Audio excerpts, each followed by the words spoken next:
Job calendar ఇవ్వని Revanth Reddy scam calendar మాత్రం తెచ్చారని ఆరోపించారు మాజీ మంత్రి హరీష్ రావు.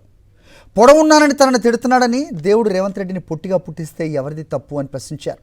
ఇంగ్లీష్ రాని రేవంత్ రెడ్డి కేటీఆర్పై అక్కస్తో ఆయనపైన కూడా ఇష్టం వచ్చినట్టుగా మాట్లాడుతున్నారన్నారు. బూత్లో ముఖ్యమంత్రికి పోలింగ్ బూత్లో బుద్ధి చెప్పాలని పిలిపించారు హరీష్ రావు.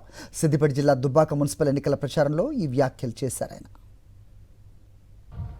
ఇప్పుడు పొద్దున్న లేస్తే రేవంత్ రెడ్డి ఏం మాట్లాడుతుండు, మన కేసీఆర్ని పట్టుకొని తిడుతుండు, నన్ను పట్టుకొని తిడతాడు. హరీష్ రావును ఇంత పొడుగున్నవేందే అంటాడు. నేనేం చేయాలి? దేవుడు నన్ను పొడుగు పుట్టించిండు, నేనేం చేస్తూ? నిన్ను పొట్టిగా పుట్టించిండు, నన్ను పొడుగు పుట్టించిండు. నా పొడుగును పట్టుకొని తిడతాడు రేవంత్ రెడ్డి. ఏ మీటింగ్లో పోయినా నన్ను తిడితే ఏమొస్తుంది?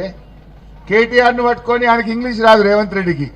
కేటీఆర్ మంచిగా అమెరికాలో చదువుకున్నాడు, మంచిగా మాట్లాడుతాడని కేటీఆర్ని పట్టుకొని తిడతాడు. నీకు బుద్ధి ఉంటే, నీకు చేతన అయితే 4000 పింఛన్ ఇచ్చిన అవ్వ కడుపు నింపు. కేసీఆర్ తిట్టుడు కాదు. బూతులు మాట్లాడే రేవంత్ రెడ్డికి పోలింగ్ బూత్ లో మీ ఓటుతో బుద్ధి చెప్పండి. నెల నెల జాబ్ క్యాలెండర్ రాలేదు కానీ స్కామ్ క్యాలెండర్ మాత్రం ఇచ్చిండబ్బా రేవంత్ రెడ్డి.